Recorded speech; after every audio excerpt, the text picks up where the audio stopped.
Bonjour, je vous propose une vidéo sur le rho d'une option.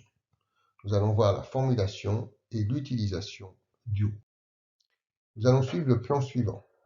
Premièrement, rappel de principe sur les lettres grecques. Deuxièmement, le rho du call. Troisièmement, le rho du put. Et quatrièmement, un exemple d'application numérique. À propos des lettres grecques, rappelons que celles-ci mesurent la sensibilité de la prime d'une option, call ou put, à la variation d'un paramètre de la formule de Black-Scholes. La sensibilité de la prime à la variation du cours du sous-jacent est le delta. La sensibilité de la prime à la variation de la volatilité est le vega. La sensibilité de la prime à la variation de la maturité est le θ. Et nous nous intéressons dans cette vidéo à la sensibilité de la prime à la variation du taux sans risque, à savoir l'euro. Et puis on pourrait ajouter la sensibilité du delta à la variation du cours du sous-jacent, et là on parle du gamma. Alors concentrons-nous sur le rho du call. Je commence par rappeler une fois de plus la formule de Black-Scholes. La prime du call grand C est égale à S phi de D1 moins E exponentielle de moins R taux phi de D2, où S est le cours comptant, spot, du sous-jacent, grand E le prix d'exercice de l'option, petit r le taux sans risque et taux la durée restant jusqu'à l'échéance de l'option exprimée en années. D1 est égal à log de S sur E, plus R plus sigma 2 sur 2 taux, le tout sur sigma racine de taux, sigma étant la volatilité du sous-jacent. D2 est égal à D1 moins sigma racine de taux. Phi de x est l'image de petit x par la fonction de répartition de la loi normale centrée réduite, qui est égale à 1 sur racine de 2pi, intégrale généralisée de moins l'infini à x de exponentielle de moins t2 sur 2 dt. La fonction intégrée, f de t égale 1 sur racine de 2pi exponentielle de moins t2 sur 2 étant la densité de probabilité de la loi normale centrée réduite. Alors le rho du call, c'est le rapport entre une petite variation de la prime du call, dc, et une petite variation du taux sans risque, dr. Ce rho du call correspond donc à la dérivée de la prime du call par rapport au taux sans risque, petit r. Il convient donc de dériver l'expression en rouge, c'est-à-dire l'expression de la prime du call selon Black-Scholes, à savoir S phi de D1, qui est une fonction de R, moins E exponentielle de moins R taux phi de D2, qui est également une fonction de R. Alors, rappelons que la dérivée de la composée ou de la composition de deux fonctions u et v, u de v de x' est égale à u' de v de x que multiplie en bleu v' de x. Alors, si nous faisons le calcul de la dérivée de c par rapport à r, nous avons donc s que multiplie phi' de d1 de r moins la dérivée de e exponentielle de moins r taux phi de d2 de r. Alors, commençons par le premier terme. La dérivée de phi, c'est petit f. Donc, phi' de d1 de r, c'est f de d1 de r que multiplie en bleu d'1 de r. Le tout multiplié par s, qui est une constante multiplicative du point de vue de la dérivation.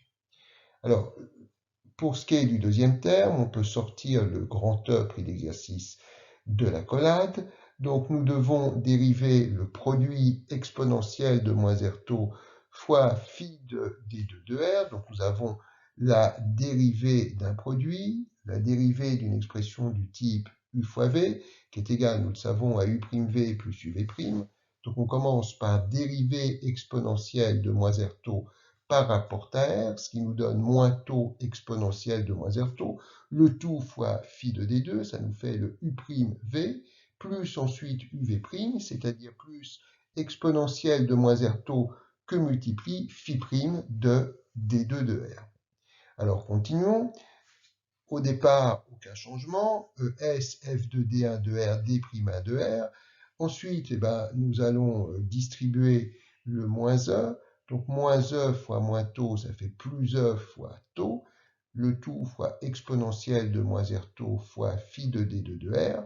Et ensuite, nous avons moins e que multiplie plus exponentielle de moins r taux, ce qui nous fait moins e exponentielle de moins r taux, que multiplie phi prime de d de r. Rappelons une fois de plus que la dérivée de phi, la dérivée de la fonction de répartition, c'est la densité. Donc phi prime de d de r, c'est f de d de r que multiplie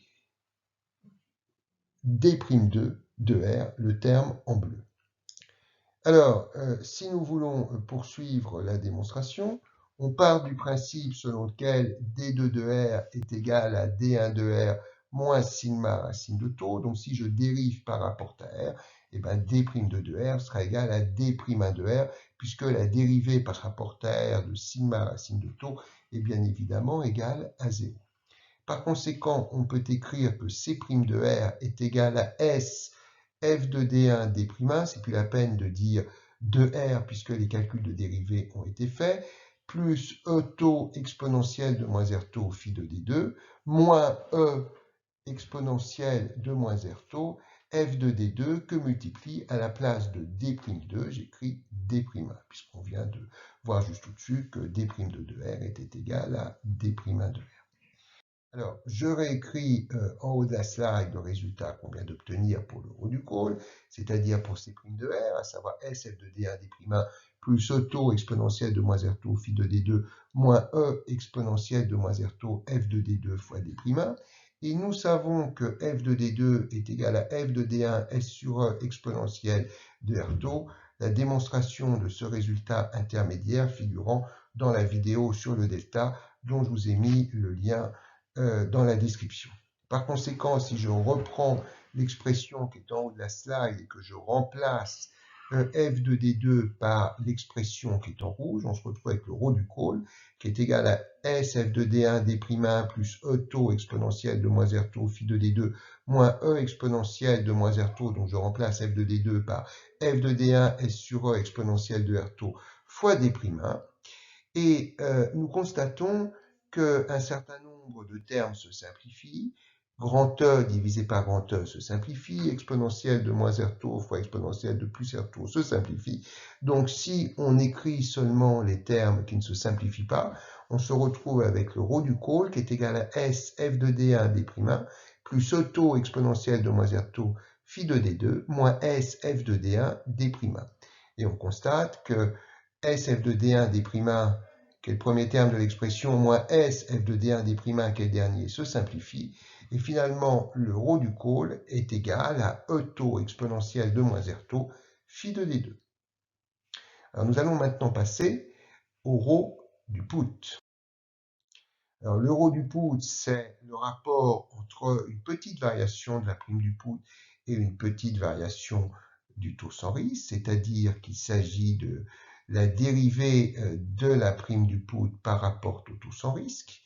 Alors, nous rappelons la parité call-put. La prime du put est égale à la prime du call, moins le cours comptant du sous-jacent, plus le prix d'exercice actualisé au taux sans risque en temps continu, donc grand E exponentielle de moins R taux.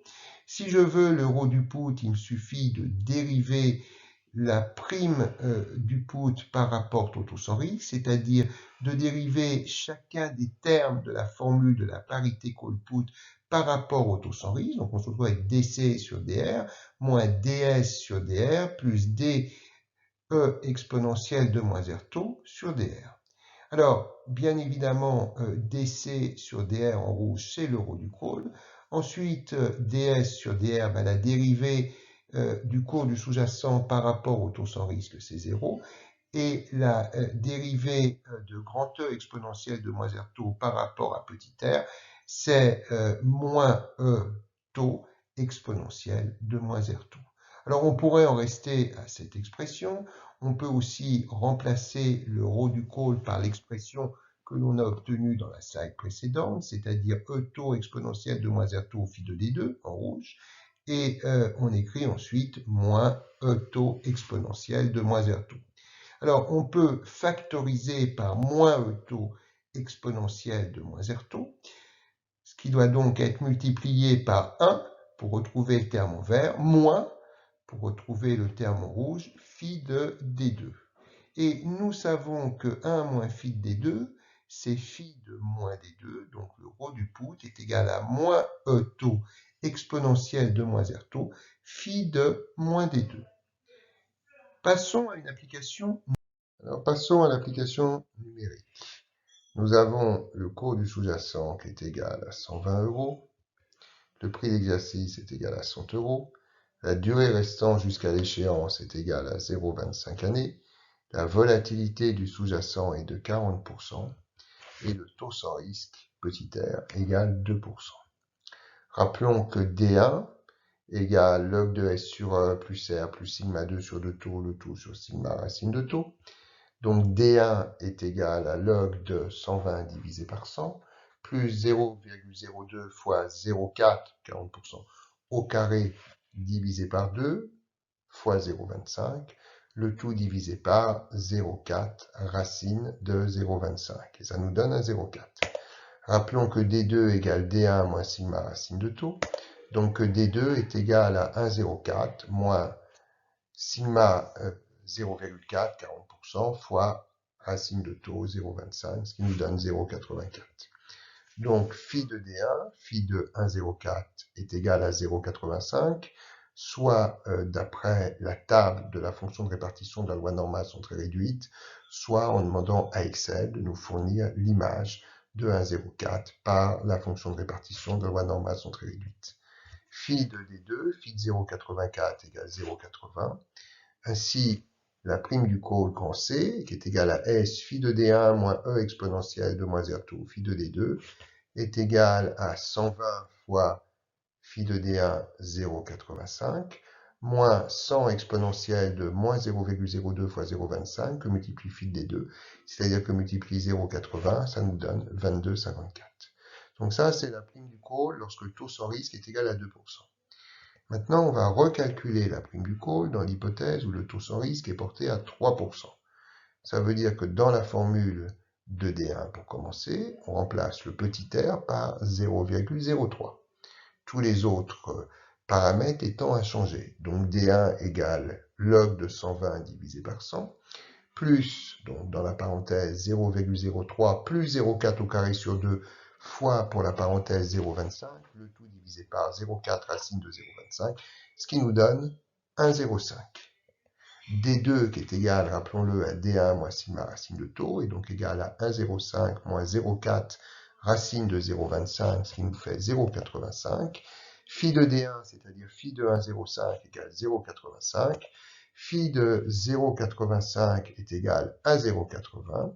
Du coup, C est égal à 120 fois 0,85, moins 100 fois exponentielle, cette fois-ci de moins 0,03, fois 0,25, le tout fois 0,80, ce qui nous donne 22,74 €.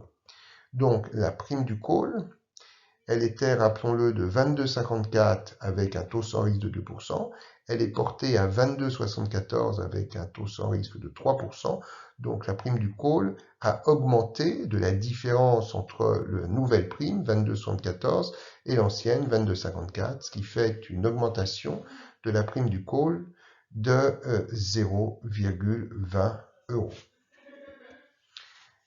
Alors, on aurait pu se passer du calcul de la prime du call avec 2% de taux sans risque d'abord, avec 3% de taux sans risque ensuite, si on avait utilisé l'euro. Ce qu'on va faire maintenant. Donc on rappelle l'euro du call, c'est E taux exponentiel de moins R taux phi de D2. Donc numériquement, ça nous donne 100 fois 0,25 exponentielle de moins 0,02 fois 0,25, le tout que multiplie phi de D2, c'est-à-dire 0,80. Et ça nous donne 19,87. Rappelons que l'euro du call, c'est DC sur DR. Par conséquent, par un banal produit en croix, DC est égal à ρ C fois DR, où ρ C, ρ du call, est égal à 19,87, et la variation de petit r, c'est 0,03 moins 0,02, ce qui veut dire que la variation de la prime du call est égale à 19,87 fois 0,01, ce qui nous fait une variation de 0,20 €. On retrouve donc le 0,20 que l'on avait obtenu en faisant la différence entre la prime du call avec 2% de taux sans risque et la prime du call avec 3% de taux sans risque. Alors passons maintenant au cas du put. On prend les hypothèses qui ont déjà été dites, le cours du sous-jacent est de 120, le prix d'exercice est de 100 €, la durée restant jusqu'à l'échéance est de 0,25 années, la volatilité du sous-jacent est de 40%, et le taux sans risque est égal à 2%. Nous venons de voir à l'instant que dans ce cas, la prime du call était de 22,54 € et la prime du put se calcule à partir de ce montant de 22,54 € par la parité call-put, P égale 22,54 moins le cours comptant du sous-jacent 120 plus le prix d'exercice actualisé au taux sans risque en continu, c'est-à-dire 100 exponentielle de moins 0,02 fois 0,25, ce qui nous donne une prime du put de 2,05. Si maintenant nous portons le taux sans risque à 3%, nous savons que dans ce cas, la prime du call est de 22,74 € et la prime du put est égale, dans ce cas, en appliquant une fois de plus la parité call-put, 22,74 prime du call, moins 120 cours spot du sous-jacent, plus 100 exponentielle de moins 0,03 fois 0,25, prix d'exercice actualisé à 3% en continu, ce qui nous fait 2 €. Par conséquent, la variation de la prime du put est égale à 2 €, nouvelle prime, moins ancienne prime de 0,5, ça nous fait une variation de la prime du put de moins 0,05 €. Encore une fois, on pourrait se passer de calculer la prime du put avec le taux sans risque de 2%, puis la prime du put avec le taux sans risque de 3%, en utilisant le ρ du put, dont on rappelle la formule qui a été démontrée préalablement. ρ du put égale moins E taux exponentielle de moins R taux phi de moins D2. Alors, si l'on fait l'application numérique, ça nous donne un ρ du put est égal à moins grand E, c'est 100, petit taux, c'est 0,25, exponentielle de moins R taux, c'est-à-dire moins 0,02 fois 0,25, le tout que multiplie phi de moins D2, mais rappelons que phi de moins D2, c'est 1 moins phi de D2, c'est-à-dire 1 moins, on se souvient que phi de D2 est égal à 0,80. Par conséquent, le ρ du put est égal à moins 5,01. Et on rappelle que le ρ du put, c'est dP sur dr.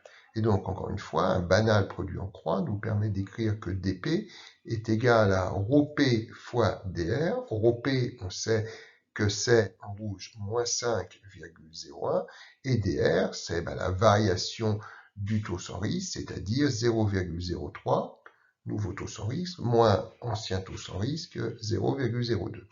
Ce qui veut dire que dP est bien égal à moins 0,05 €. On retrouve le dP qui avait été obtenu en comparant la prime du put avec un taux sans risque de 2% et la prime du put avec un taux sans risque de 3%.